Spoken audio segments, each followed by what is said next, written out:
Okay. Hello, everyone, and welcome to the DFIR Report Homecoming Parade panel. So this year, DEF CON has a theme, and it is Hacker Homecoming. And what better way to celebrate it than with our favorite threat intelligence report and a homecoming parade. So with that, welcome to the DFIR Report Homecoming Parade panel. We have two special guests from the DFIR Report to share insights and behind the scenes info and to share their thoughts as analysts. We also have an amazing lineup of non-DFIR Report professionals with a range of experience from cyber threat intelligence to hunt, to red, to detection engineering. And our goal with this panel is to share valuable insights you can implement at your organization and to have a discussion on the DFIR reports as if they're homecoming parade floats. So we will comment on 4 different DFIR reports during this talk, or 4 different DFIR homecoming parade floats. And at the end, we'll have an overall discussion of the reports and vote for our favorite best float or best DFIR report for the DFIR Homecoming Parade. And with that, we'll start with a brief round of introductions where people will share if they are red, blue, or purple, a little tidbit about themselves, and the general size of the organization that they have experience with. And with that, one of the panelists, please step up. I can go ahead and be brave. Jamie Williams, adversary emulation and lead for MITRE Attack for Enterprise at the MITRE Corporation. Purple, but by way of red. So background is a lot of intel and adversary emulation, red teaming work, but recently focusing a lot on how do we actually translate that to defenses. So, exactly as you said, taking those lessons that we can learn and applying that to detections and mitigations. In terms of size of scope, I always like to, good analogy is we start small, start in a single host and try to spread that to an entire enterprise or the entire world. So happy to be here and obviously honored to be a part of this panel. Thank you. Next. All right, Justin Elze. I'm the CTO at TrustedSec. I'm here from the red side. Background in pen test, some research, a lot of red teaming in the last 6-7 years, yeah, my experience with organizations is from Fortune 10 down to 300-400 person organizations. So a little bit of everything, and I've also done some IR work for TrustedSec as well. Wonderful. Well, I will go next. Nasreddine here, known as Nasbench. I'm come from the blue side. I am currently a threat researcher for a private company. I have experience with an organization that has more than 20,000 endpoints. I have a little bit background in red teaming. I did some pen testing. I also have some background in incident response. I currently do basically detection engineering, and I focus on anything related to Sigma. Yeah. Wonderful. I can go next then. Nicklas Keijser is my name. I'm based in Stockholm, Sweden, but actually coming up from Brazil right now to visit my my wife's family. I work at a company called TrueSec, where I do malware analysis for our SOC and for our IR team. I also am an ICS specialist. I come from that background, programming PLCs, critical infrastructure. So that's that double in those things. And I previously worked for the National CERT as well, so I have kind of worked from small enterprise up until the for the country as well. So, and I spend my spare time helping the DFIR report, analyzing stuff we find there as well to contribute to the community. And yeah, that's it, I think. Thanks, Nick. And I'm Kostas. I have a background in incident response and threat intel. Currently, I'm working for a security vendor as a threat researcher and threat hunter. And that's by day, and by night I'm a member of the DFIR board. Wonderful. And thank you everyone for the intros. And I am Cheerio, also known as Zena Olson. I have a doctorate in cybersecurity and MBA in IT management, 8 GX certifications. Currently, I'm a lead cyber threat hunter for Fortune 100. And let's get started. So what we're going to do is go over the 4 DFIR reports. With that, we have some high-level questions that we are going to attempt to address within the time allotted per report. So just to give you a high-level overview, it's going to be more conversation and story-based, but these are kind of the high-level points that we're going to try to hit per report. So the first one is, how would you operationalize this? The second one is, if you could do only one thing for this report, what would it be? The third one is, do you perform supplementary research in addition to using the DFIR report? The fourth one is, besides IOCS, indicators of compromise, did anything stand out to you that you would prioritize over something else? And then finally, what advice would you give to newer analysts? So with that, we will start with the ICE ID report from October of 2021. And who would be interested in kicking that off?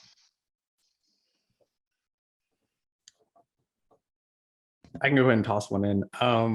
So I'm always fascinated in these reports, and obviously a lot of respect for you folks putting these together, because it really does help us kind of contextualize, but also act on it. Like from my perspective, we read these, we kind of, consume and see what techniques we're seeing, but also is there something that I necessarily haven't seen before or haven't really thought about?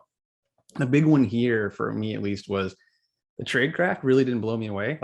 It's something that I think a lot of actors are abusing, but honestly, it was a lot of probably very, we can even call it common practices.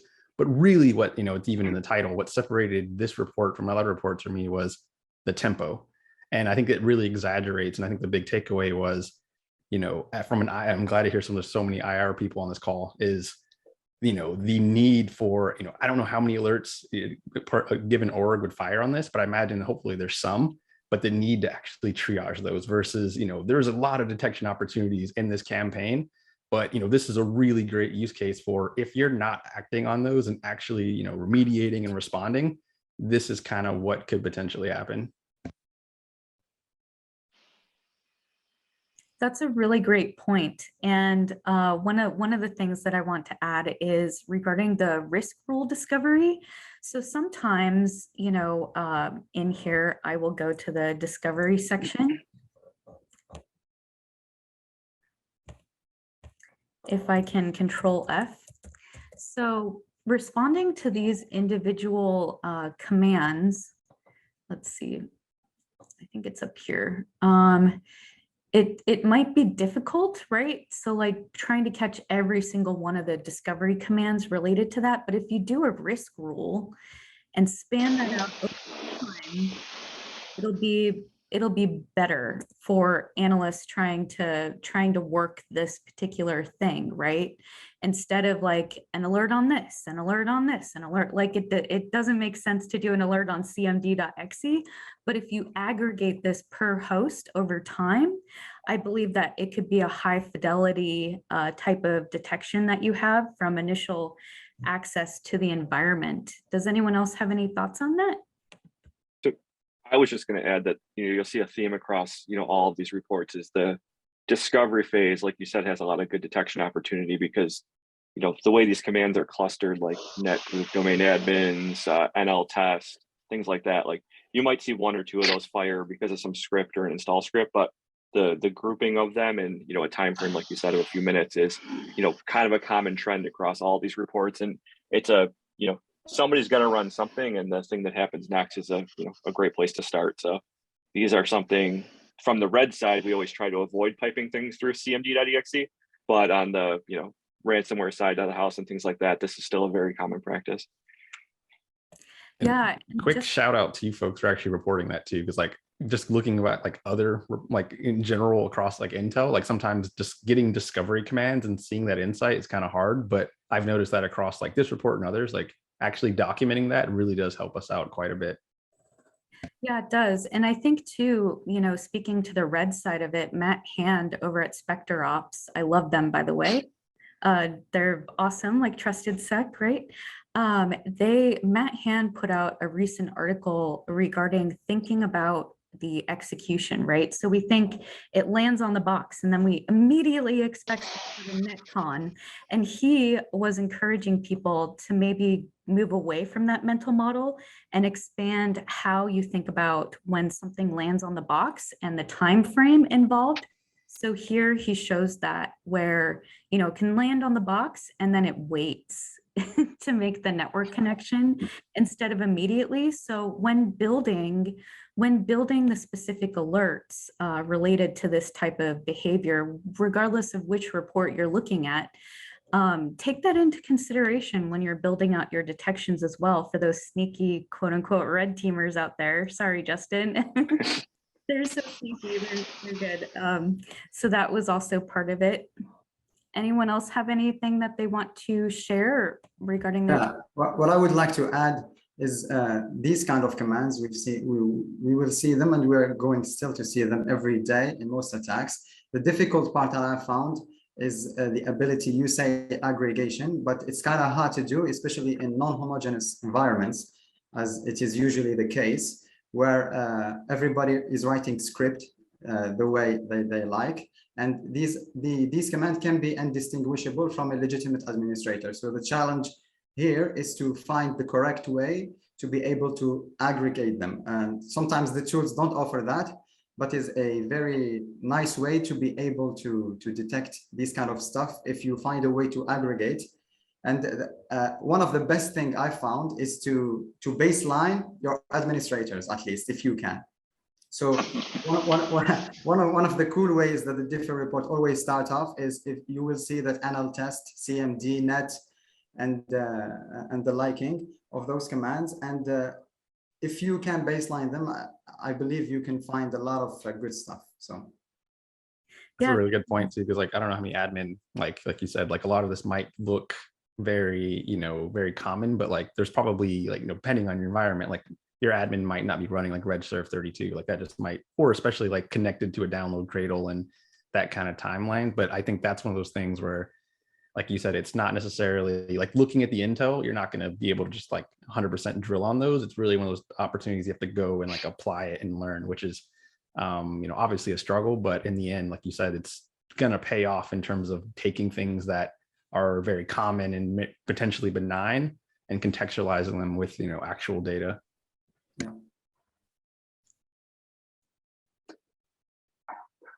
Absolutely.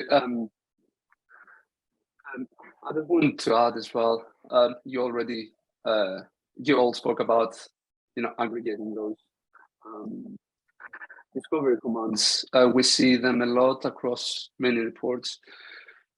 We see them from malware on the initial infection. The first thing that they do usually is taking information about where they have landed and sending them over to the command and control server. But we also see them later on post-exploitation, where they have Cobalt Strike beacons, and they're using aggressor scripts for Cobalt Strike to execute those discovery commands in an automated fashion. We have seen this with through the code leaks, for example. We have seen them how they have everything documented, and the operators many times behind the keyboard are just running scripts. They're just pressing buttons. They are not as maybe they are not as good as some of the pen testers are. Like Elze mentioned, she does. They're avoiding this. Their focus is just to collect the information, and they don't mind about the noise they will do. And we can take advantage of that and detect on these discovery commands. I would say within seconds, even within 2 seconds, if you see commands at net.exe and ltest.exe, who am I running within 2 seconds, Of course, you will have to baseline, as Nas said, your environment, but if you see those commands run, it's a very good indication to at least start digging deeper. And I was going to add, yeah. one of the other things that stands out in this report, I guess to me, is that some of these Cobalt Strike profiles are the default jQuery profile that's published to GitHub. So obviously there's a trend with a lot of people just pulling things straight off the internet and running them. But if you were going to invest some time in running some detection rules, right, trying to write them for every single Cobalt Strike profile that's out there, if you're able to look at proxy traffic, might be a waste of time. However, these jQuery profiles are extremely common in these, and it's a good place that if you're going to build, a couple detections, I think I would jump in and focus on these because a lot of these are defaults that don't get changed at all. They're going to keep using them because they work. Yeah. Other thing, like to Zena's or Cheerio's old point was about time. I thought was really interesting is looking at the timeline. Like a lot of this is stuff that it seems like we can probably just speculate. It's probably easier, commonly to detect. But it looks like the adversary also had a really good idea of like pattern of life, where like my UTC math might be terrible, but it looks like they were kind of later in the day playing exactly to that point where all of this detection, all this response is overlaid with like life. So like this is probably like night shift and they're tired, they're probably eating dinner and stuff, and then like this is all happening at the same time. So they're kind of exactly at that point that artifacts and their activities probably being collected, but is it being acted on? And what lessons can we learn to kind of apply towards our adversaries are gonna think about what we the 9 to 5 kind of pattern, and maybe try to take advantage of that. Yeah, definitely. And then also too, just out of curiosity, if you're trying to operationalize this in the environment, I know from my understanding and some of the stuff that I've had exposure to, there's generally really good detections around like lsas.exe and lsas access and all of that. But like, how would you, out of all the things, Justin made a really good point about the default Cobalt Strike, but I think even with that, right? So Cobalt Strike was really popular, is still popular with some of the threat actors. So there were already a lot of detections already available or created or pushed out by vendors. So if you take away the things that you're fairly confident, you ran a purple team or you had a red team test it and LSAS, and then you have Cobalt Strike and that the default got detected. So then now what? So you go through it and you're like, all right, I'm pretty solid that we have these type of detections. Like, where would you focus your energy or effort, at least specifically for this report that is not IOC based?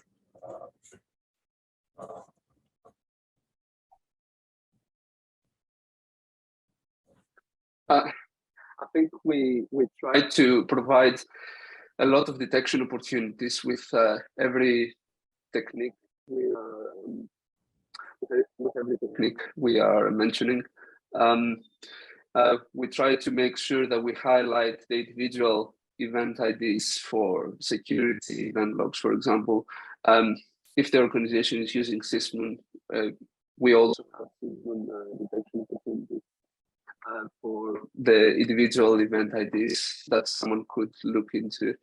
But all this come with some requirements, which are the organization will have to have all these logs enabled, and they will have to do a good job at aggregating all these logs into a central place for analysts to look over them or to create rules. Yes, of course, an easy way would be to get one of the leading edge EDR products, but let's be honest, not every organization can do that, and not every organization has the resources to do that. So at least the administrators could just enable those logs into the environment and try to have them in one central place to create some basic rules. I know even that it's a little bit hard to do in small businesses mostly, but yeah, there are some requirements needed. But we try to make sure that we provide detection opportunities for most of the techniques that we were mentioning. We have the Sigma rules that one can go and read, but one will have to learn how Sigma works. And then we have, as simple as we can, put it, explaining the technique and what are the artifacts that this technique generates, and what people should be looking for. Yeah, and actually, if I might jump in, this report contains a lot of command line execution, which I'm a big fan of, even if they can be bypassed, as we all know. but this report proves a very good thing is that even if you don't have the very latest technologies, as Kostas said, if you enable, for example, process monitoring, process command line monitoring, you can get a lot of detections out of this report. For example, one of the things that really stuck out is when the threat actor is using, for example, the script to copy stuff from the C users public folder into the C users directly, which is a very common thing because it's a publicly accessed folder. So that would be one thing to focus on, for example, which is suspicious folder that attackers are used to execute stuff from. So we know that app data local or users public are very known to be used for these kind of things. So one thing that any analyst, to be honest, can do with a little bit of effort, if they have the log, is to focus on suspicious locations. And this report have a lot of those. So that would be a very good place to start, at least. And then we can focus, for example, on the ability to detect, for example, DLL host without any command line or SBC host without any command line, which are very red flags, let's say, that attackers sometimes forget. And I believe those are a very good starting place. Yeah. Oh, that's wonderful. And funny that you mentioned that. There happens to be a really great write-up that you did on it. And so with that, we will move to the next report. Let me start the timer again. Let's see. And the second report that we have is, let's see, is the GootKit one and GootLoader.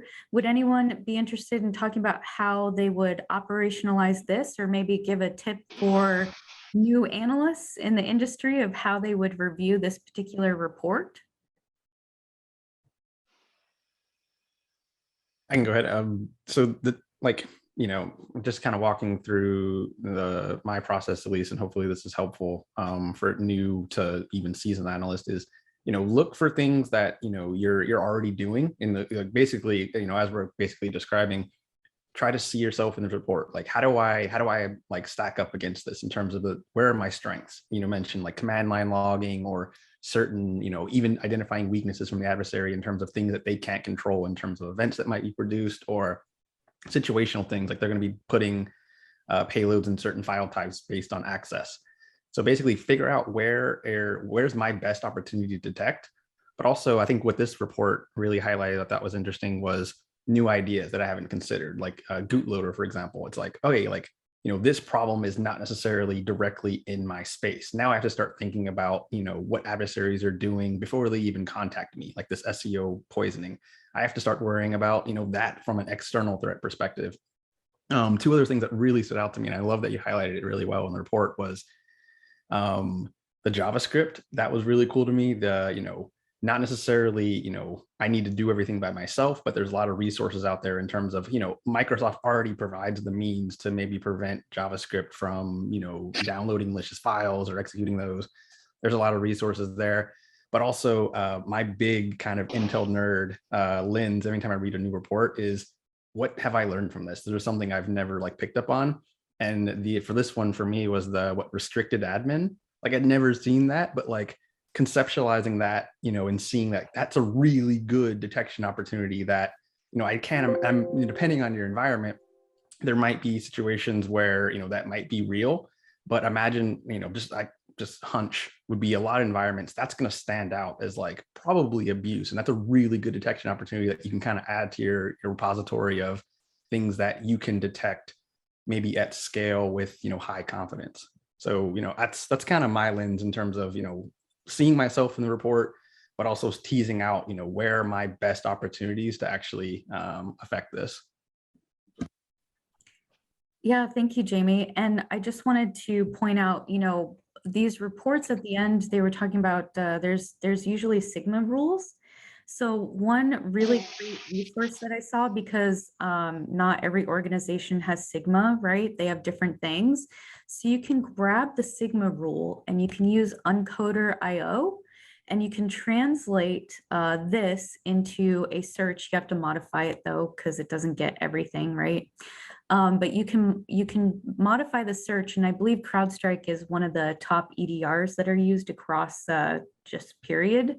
So I use that one as an example, but they have other languages that you can translate it to and make this a little bit easier to operationalize for people that might not have Sigma rules. So I wanted to point that out. And Jamie, you made a great point about SEO poisoning. Especially with that, like malvertising is kind of a big deal from my perspective, as far as actors being able to utilize that. So if you don't need, ad network access for your just users, like why not block it in the proxy, right? Anything that's categorized as that. So that's also something to consider, to try to get this before maybe not this one since it's SEO poisoning, but it makes me think about other things too, of like, what am I missing out, and what can I ensure that I can implement within my organization to protect not just from this one, but other like similar techniques, whether that's malvertising that's used to deliver malware, or SEO poisoning, or other avenues. So for the newer analysts, does anyone have any suggestions for newer analysts, like taking a look at this? Like, where would you suggest they start diving into this? So one thing I was just going to throw out there is that they run Invoke Bloodhound with collection method all very early in this assessment, which is extremely noisy from getting session data and doing a lot of different things. So I know everybody kind of has a different approach for what they look for, what they would go after. But again, this is another common trend across these, and this collection method all is fairly noisy compared to some of the other methods that people use. So, I hate building detections purely off of tools, but this is one of those things that the amount of data and traffic it does and what it's looking for is usually an indicator of something bad is happening, specifically related to this tool. Okay, and I found the Invoke Bloodhound, which y'all put in, you decoded the PowerShell script using CyberChef. And I just want to say something really quick about that. Like, I love CyberChef. It's super awesome. For organizations, the general recommendation is to try to get an in-house version of that stood up for your security analysts to be able to utilize. Because as you can see, it's very handy. And that was a really great call out too, as far as the noisiness of Invoke Bloodhound. And honestly, not being a red person, like Justin knows this and he has these really valuable insights. So thank you very much for sharing that. Does anyone else have any input? And we'll move on to the next report just to catch up on time. Yeah, well, one other thing that Justin said is to not focus on the tool.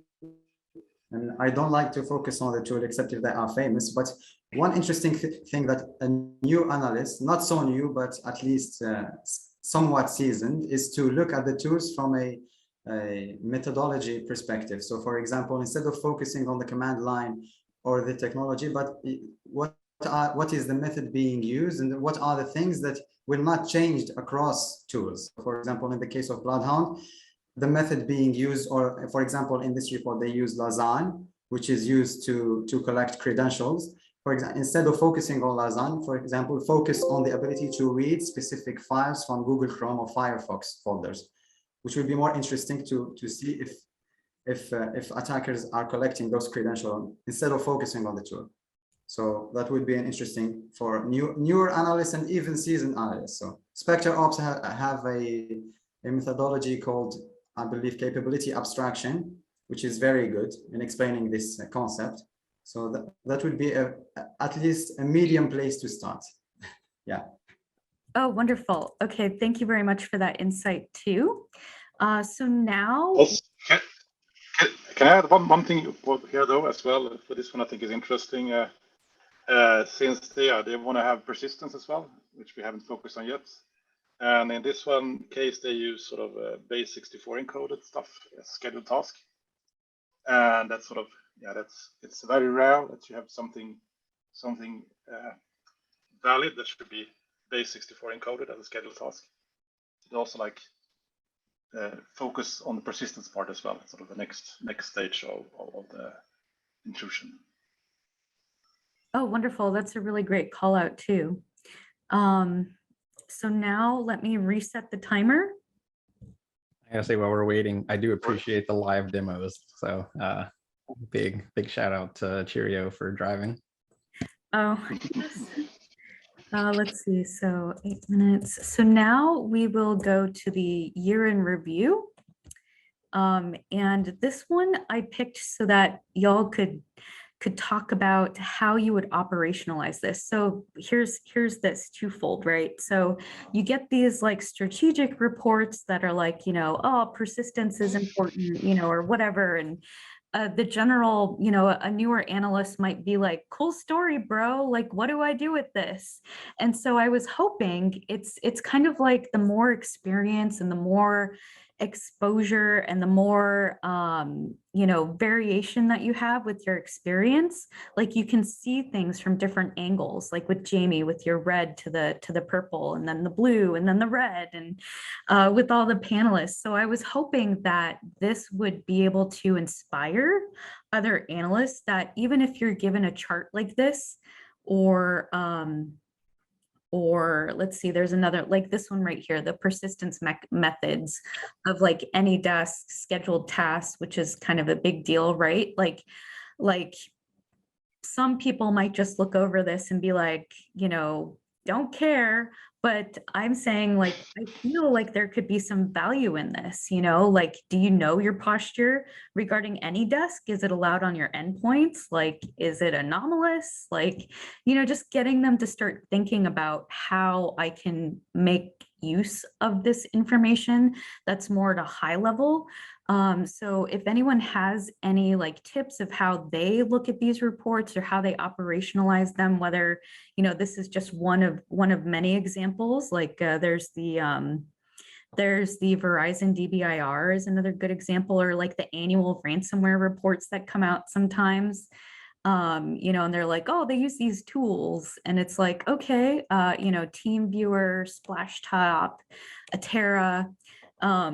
So please, if anyone has any comments or thoughts on this, like share away. I think we kind of go with exactly as you said, like every one of those reports and kind of big summaries is going to have their own perspective, their own biases.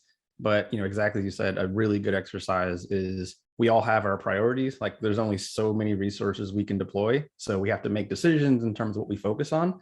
So being able to align with something like this is really powerful in terms of measuring, like, is what we're doing, does that align with what's actually happening? In this case, like AnyDesk was a really good example. Like I would have never guessed that would have been such a high percentage of persistence. So it makes you rethink and you're like, oh, cool. Like I should maybe recalibrate and maybe take that more under consideration, given how prevalent it is. Other really thing, and I'm going to keep bringing this point up, is as you're doing that, there's always like that AnyDesk or just like that calculus of where my priorities, always looking for that what's next, what's new. The one that really stood out on this report to me was the operator goofs. I think it was kind of like a cheeky little thing, but it's actually a really good idea in terms of watching people type like Cobalt Strike commands into CMD, or the inverse. And it's like that like necessarily isn't going to be something you'd see in attack or see in a lot of like frameworks, but that is like from a detection engineering perspective really powerful, because as we're talking about, like I can't imagine a lot of users are going to be running like power pick. That doesn't make sense in like bash or CMD. But the only reason they might be doing that is either they're playing around and doing some red-team research, or we actually have an adversary. So there's always those, like, I love these in terms of taking a step back, looking at the bigger picture, and then figuring out like, is there little wins that I can extract out of like so much like research and work and perspective? Like, where can I actually like, take this to my organization and maybe get a cheap win? Yeah, that's a really great input and context for this, as far as using it for storytelling, backing the actions that you've taken at your organization, and these novel or these ideas regarding like misspellings and the commands for Cobalt Strike for newer-ish operators or threat actors behind the keyboard, right, messing up their OPSEC, right? And I'm sorry, Justin was going to say something. Oh, I was just gonna say, piggybacking on what Jamie said, the call out about the playbook thing is here is nice. Same thing with the the previous reports where it showed the command lines that people ran, but seeing like Conti's playbook, seeing the steps that they took and understanding that you're not necessarily fighting, the most advanced operators. They're following steps. The ransomware actors are fairly similar among the steps they'll follow. So really like being able to see that methodology from their perspective this past year when that playbook leaked was at least huge from my side, because it's you would kind of see bits and pieces of this from these different reports, but seeing the whole thing end to end was very insightful for me, and it kind of helped put some guardrails around what these people do and don't do, or their level of knowledge, or what their starting base level knowledge is, and what they can actually do on their own. Yeah, that's a really great point. And also too, like getting that, if you don't, so you have it from two angles, right? So you have the insider threat, essentially like, why are you downloading hacking tools? Gee, maybe we should create an alert or something, a detection for insiders that are doing things that they probably shouldn't be doing. And then you also have the attacker standpoint too, like, Justin and Jamie said regarding like, wow, they actually have a playbook where they copy paste and like leveraging that, especially when they get newer operators as, detection indicators to be able to drill into behavior on the network. So I really love those points. I missed that chart until now, but that's actually really fascinating in the sense of you can almost see like, one of the things I like to commonly do is like what are adversary trends? You can start to pick up on like where there's a lot of investment in terms of, what goals are they trying to satisfy? And like, even that, Mimikatz is in there, Lasagna, like all these tools we're familiar with, but like, it looks like overwhelmingly a lot of the tools being highlighted here are discovery. And that seems like, it could be skewed based on the actor, but that's a really good kind of insight. And I think that's one of the themes from the previous reports is that is maybe where adversaries are maybe investing a lot of their time and attention. That might be a really good kind of, flipping that paradigm. That might be a really good opportunity to invest our attention as defenders in terms of, hey, 80 find and, doing these big IP scans and file enumeration. That aligns with their bigger picture of their objective in this breach is to steal data. So they're obviously going to need to find it. Maybe I can tune what I'm doing to maybe meet them in the middle, or at least understand, are there really solid detection opportunities along that path? Yeah, that's a really great point. And miraculously, the DFIR report put out a wonderful report on AdFind, which we can totally leverage to our benefit to use within our organization and prioritize activities regarding detection and understanding the use of that in our environment, right? Where do they find the time? It's amazing. I know they do said thank you, DFIR report. We love you. Heart. Let's see, does anyone else have any comments that they'd like to make regarding this particular report with the year in review? I would like to just mention here that we created this report, bring everything that we have seen over the past year, and just highlight, as others said in this call, the most important tools, the tools that we see the most. And most of the tools are, you can get them from GitHub, or, they are just free to use. And maybe this will help people prioritize which tool is used the most in the respective phase of the intrusion. That's why we have had that's why we decided to highlight in the report style that we do in every technique, which is the most prominent technique that threat actors have used so far. And because these tools, they will not change so often. So we see them nowadays. Even though this report has been some time since this report, and all the reports from the past year, we still see the same tools. We still see the same techniques. We still say, for example, see persistence via scheduled tasks and execution via PowerShell, very heavy on PowerShell, many of the threat actors that we see. So, this is what people can prioritize and just do at least to say that they can just pick these easy wins and protect their organization as much as possible. Yeah, and that's a great point. Kind of like here with the ransomware operators using ufile.ilo to upload the Elze dump file. So, maybe you can make that, you can't access that on the corporate network if there isn't a business use for it, just quick, really easy wins that'll frustrate them because then they'll have to change up where they put their stuff, right?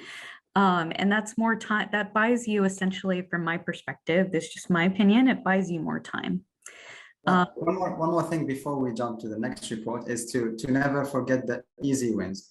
So we know that there are a lot of other techniques that can be used and that can be hard to detect. But I believe this one is a very great report, especially for junior analysts who are somewhat afraid by the word detection, who just imagine that detection is very hard or whatever. But this is a great example to not lose track and focus only on the hardest part or forget about the easy one. So if you can win it against them, just go for it. So write easy detection, go for the tools, and focus on what's available, and don't forget about the rest, of course. But this is a great report, and I highly recommend any analyst of any level to go for it and analyze and just see if you have detection for most of the stuff here. You'll be surprised, just like Jamie said, any desk. Most people use that, and it is with a very high percentage on that graph, which is very surprising. Yeah, so don't forget about the easy one. That's my take. Yeah, thank you. That's definitely an important takeaway, especially for people that have limited staff and limited timing and limited resources. So we will go on to our last report, which is Qbot likes to move it. This was back in February of 2022. Wow, 2022. And this particular report, I felt like it was important to include in here just because I remember there was a Twitter conversation a while back, and y'all please correct me if I'm wrong, but they were talking about how Qbot tended to lead more from like the final stage payload being ransomware and some of the other more destructive type of behaviors. And so I'm like, well, maybe we should just have a brief conversation about this. If anyone has any thoughts on this, not only from the initial access broker standpoint of multiple initial access broker actors, threat activity groups utilizing Qbot for initial access, but any other insights you might have regarding Qbot or Quackbot. It's interesting because it's interesting because we didn't see any further activity. We didn't see Cobalt Strike. We didn't see them using RDP. But we did see Qbot moving laterally to other hosts and spreading and stealing information, and this information that was stolen could be used against the organization that was a victim in this case, for example. But we see that depending on the objectives, threat actors could either proceed with associated with ransomware, deploying ransomware, or stealing information in a more automated fashion, in a more manual fashion, opposed to how Qbot exfiltrated data in this campaign, in this situation. So it's very interesting that we saw them go through the whole intrusion pivot, but then they stole the information that they needed and they left the environment. They didn't do further. They didn't do anything further. We don't know why, but it's very interesting to see, and it's very interesting to know that depending on the objectives, yes, again, of the threat actor, they act accordingly in the network. Yeah, this whole like broker affiliate model has literally broken how we track groups in attack. Like we're having to reshuffle and like introduce the idea of campaigns just to capture stuff like this, where it's not as clean as traditional attribution. And exactly as you said, like it doesn't doesn't flow and doesn't kind of like fit into our traditional systems. Other interesting I thought about, exactly to your point about like kind of tracking a campaign end to end. I think this really highlights a really interesting point in like traditionally, like there used to be a lot of, we would call like nuisance adversaries, like crypto miners and stuff, where we would potentially like, oh, like it's not necessarily a big priority for organization because they're just gonna, drop some weird payload that's gonna try to steal some cryptocurrency. I don't really care. Like, or if you don't care, it's not as big of a threat as ransomware. I think Qbot really highlights that fear, and this report really highlights that fear because you kind of have to treat all initial access as equally problematic, because it's like, I don't know where this could go. They could steal some data, they could leave, they could drop ransomware, they could drop some little tiny miner that's going to steal some cycles. Like it's all under kind of that same like, oh crap moment. The other interesting thing here is like the actor also, either way, no matter where they go, like one of the last things I think they did was, or it might've been early on, disabling defender. Like either way, like I don't even care if it was just a crypto miner, like I can't have that in our environment. So it kind of really does start to, like you said, even those unsophisticated kind of spray and pray actors start to work your way up your list, because it's like, these folks, who knows, it could just be right time, right place. They could really expose me to some really nasty next steps. Yes, that's a really great point. And it was in, I think the Bootloader one where they disabled Windows Defender. And I've heard some organizations utilize that potentially as a detection, right? Whether or not they have Windows Defender. And that's a really great point. And also too, think of like the high level wins. Like not only, you have your initial access broker and it could lead to who knows what. So what can you do, at least with this one, right? So instead of the JavaScript loading itself, like have it open up in Notepad, right? So tackling those organizational type issues to just be like, all right, sucker, like see how you can execute that now. And kind of going for the win. I call it the ban hammer. Like I try to review these reports and I'm like, how can I ban hammer and like make the actors like really pissed at me? And so that's how I read these too, just as a tip, like what's a high level thing that I can do, regardless of what the end stage payload is, right? To be able to mitigate, decrease the risk for like a multitude of behaviors, regardless of the end state. So if you guys have any insights on that too, that would be helpful. On that vein, the one that stood out to me is like, this is a personal bias. Like I always associate like macros with like Word docs. So like even from the like very beginning, I was like, oh crap, like yeah, like they exist in Excel, they exist in other formats, like ISOs, there's all these different ways. And these actors are thinking about that. So it's like, oh, like you can't really, even if we kind of get in those like silos where we think about our problem in a certain way, you kind of have to always like fact check yourself and make sure you're not, making assumptions that could lead to something like this, maybe taking advantage of you. Yeah, that's a really great point. let's see, if you're reviewing this particular report, and let's say you don't have Sysmon and you don't have Sigma rules, like how would you engage this particular report?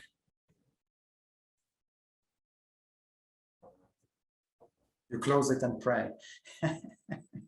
Wait, what? Unplug the internet? Yeah. That's awesome. Just unplug off. I think everybody has a firewall or a router that could basically do some. They could just do some basic, rules on there to possibly ingest some free threat intelligence feeds and have domains that are categorized as malicious being blocked automatically. That would, for example, block Qbot from establishing a communication channel with the command control server. That would be, some of the firewalls come already with a package of providing this information, these feeds into their hardware. Now, if the organization doesn't even have a firewall, I mean, it is difficult to, because if they don't have anything to that extent or any cross-execution logs, it just becomes very difficult to deal with those threats. We need administrators, system administrators, to be on top of their game and make sure that security is integrated into their day-to-day operations. Even though the organization cannot afford security personnel, they could at least train the system administrators to deal with some of the high-level security aspects of the network. It doesn't scale well too, but I think you did a really good job in this report highlighting there's also like a lot of adversary leave behinds, whether it's files or registry keys, where even if it's not part of like a security monitoring solution, just forensically, you could go to these hosts and try to check for those artifacts. And it might not be exactly the same, like, they might have changed the file name or the path, but those type of trends where, Qbot likes to put things in certain places, that might be a good place to kind of maybe circle back and maybe just do some quick hunting remediation kind of work. Oh, also too. Oh, go ahead. yes, sorry. Yeah. Also, like, I'm a big fan of network security monitoring, and here we have creation of DLLs and remote services, sort of, that could be picked up on our network security monitoring, and Security Onion is a free tool that sort of could have picked this stuff up. Like if I sort of, before I started helping the DFIR report, I used their stuff. For instance, I was helping the hospitals during the pandemic, and then we used like these discovery commands and did IDS rule sets from them. So we just to try to track REOC when they entered. So that's sort of low hanging fruits. Use Security Onion and sort of try to monitor your, because they always run for the domain controller, sort of this kind of mentality to it. Yeah, and I was thinking too, so MITRE Ingenuity has this really great blog on Medium, Where to Begin, Prioritizing Attack Techniques. So for Qbot and even some of the other reports, if you go through this, they talk about a choke point for techniques that are used, kind of that are dependent on other behaviors within the environment. And they said that the choke point, at least for the data set that they have and the review that they did, it was process injection.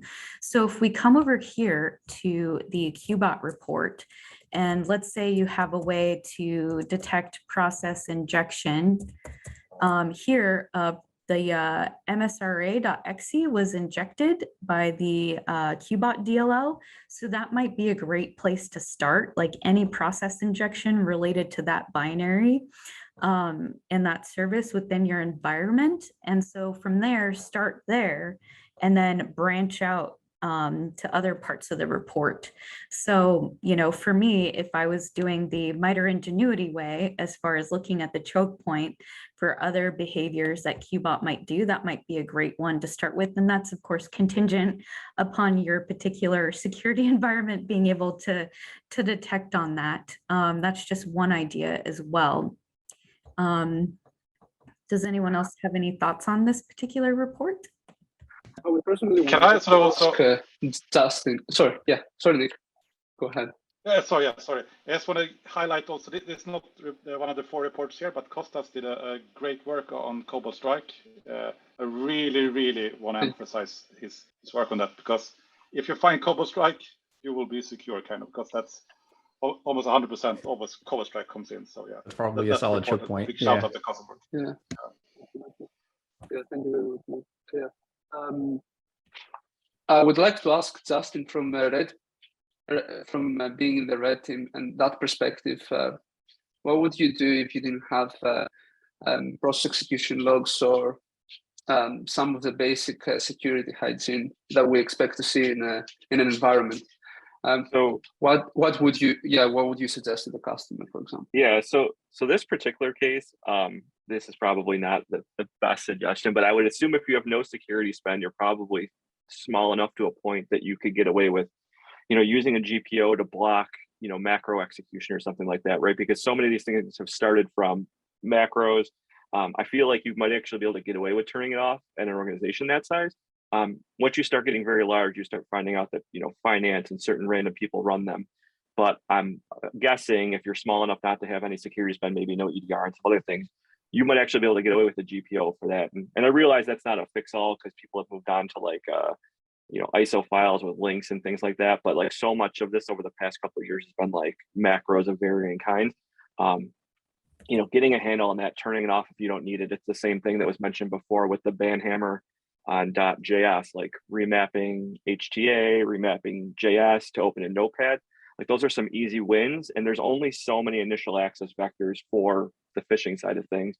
So it's like, if you can get, you know, 2-factor on the outside, you know, maybe try to kill some of these initial execution paths. Maybe you can't afford an EDR or get it rolled out quickly. But if you look at where the bulk of these things are coming from, there's some easy ways to at least get some wins there. And that would be the route I would go. Okay. So I know we're coming on time, but I'd have a quick question for Nick and Kostas. This report, amongst many others, highlights this like really well. Like, how do you folks come up with the names? Because this one is like, even before going any further, like I just like fell in love and I was like, I'm gonna love the report just based on like the move it. That's fantastic. I personally leave it to others because I'm not that creative coming up with titles.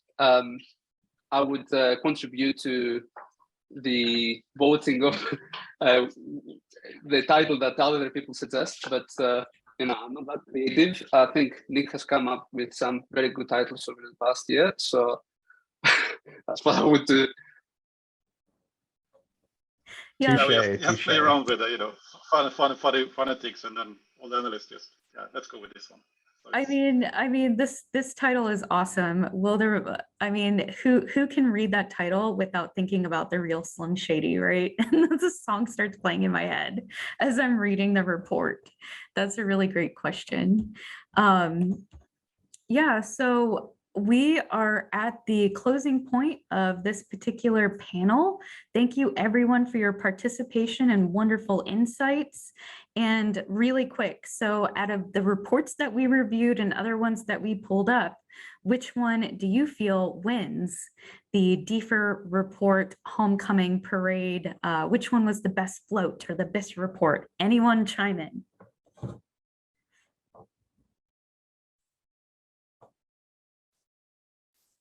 I would say the 21 year in a review. Okay. Just because it has a lot of things and it's very useful, I believe. You could get a lot of insights from this just by reading this and doing some additional research, which is a thing that we didn't talk about very much, but additional research it's very cool with these reports. So you learn a thing, then you open the MITRE ATT&CK website, and then you learn another thing, and you go down the rabbit hole. but it's very interesting. I believe this report should be read by everyone and should be hung on a wall. Yeah. Oh, they did an amazing job. And I think, you know, just from my perspective, we all love, you know, the DFIR report. And honestly, I think all of the reports win.